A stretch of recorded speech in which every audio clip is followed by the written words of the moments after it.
The first failure doesn't look like a catastrophe.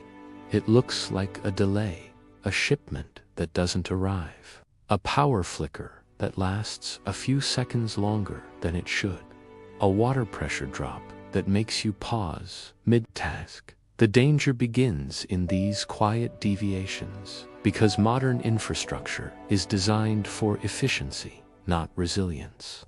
When a system optimized for just tin-time delivery and centralized control encounters stress, it doesn't bend gradually.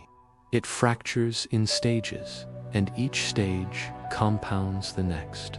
The real threat is not a single event, but a cascading failure across interdependent systems. Power, water, communications, transportation, each one silently relying on the others to function. By the time the pattern becomes obvious, the window to prepare has already narrowed. The analysis starts with dependency chains. Electrical grids depend on continuous fuel input, real-time balancing, and stable transmission networks. Water systems depend on electrically powered pumps and chemical treatment cycles. Food distribution depends on transportation logistics. Communications rely on powered towers, data centers, and network routing protocols. None of these systems operate in isolation. When one degrades, it places abnormal load on the others. A localized power outage forces backup generators online, increasing fuel demand.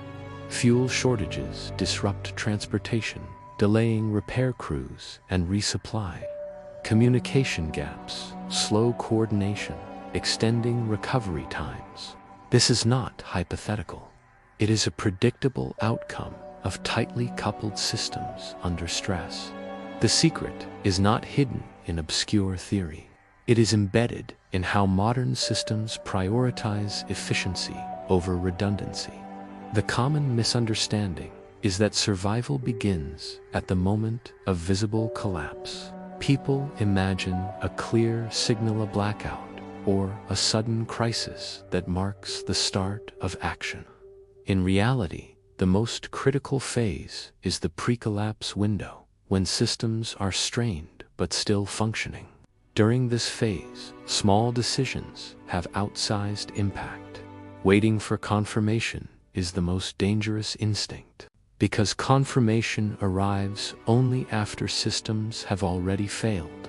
Another misconception is that stockpiling alone ensures survival. Supplies matter, but without understanding system behavior, they are wasted. Survival is not about reacting to a moment. It is about anticipating failure patterns before they manifest. The hidden science lies in load thresholds and recovery lag. Every system has a buffer where it can absorb disruption. Once that threshold is exceeded, performance drops non-linearly. In electrical grids, frequency deviations signal imbalance. Small deviations can be corrected, but sustained imbalance triggers protective shutdowns to prevent equipment damage. In water systems, pressure drops can allow contaminants to enter through micro-leaks, compromising safety. In supply chains, delays compound due to network effects. A missed delivery disrupts multiple downstream nodes. These are not visible to the average observer, but they determine how quickly a situation escalates to crisis. Evidence shows that recovery time increases exponentially with the duration of initial disruption. The implications are actionable. The goal is to navigate the transition period when systems are unstable. This requires decentralization at the individual level. Independent water access reduces reliance on failing systems. Redundant energy sources extend operational capability during outages. Communication redundancy preserves situational awareness when digital systems fail. The principle is simple. Reduce the number of external systems you depend on at any given moment. Each dependency removed increases resilience. Each dependency ignored becomes a vulnerability. As the situation escalates, timing becomes critical. Early movers face uncertainty but gain access to resources. Late movers face clarity but encounter scarcity. This is the paradox of survival decision-making.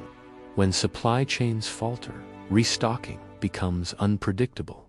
Fuel availability fluctuates. Water quality is no longer guaranteed. Communication becomes fragmented, increasing reliance on rumor. The environment shifts from stable to volatile.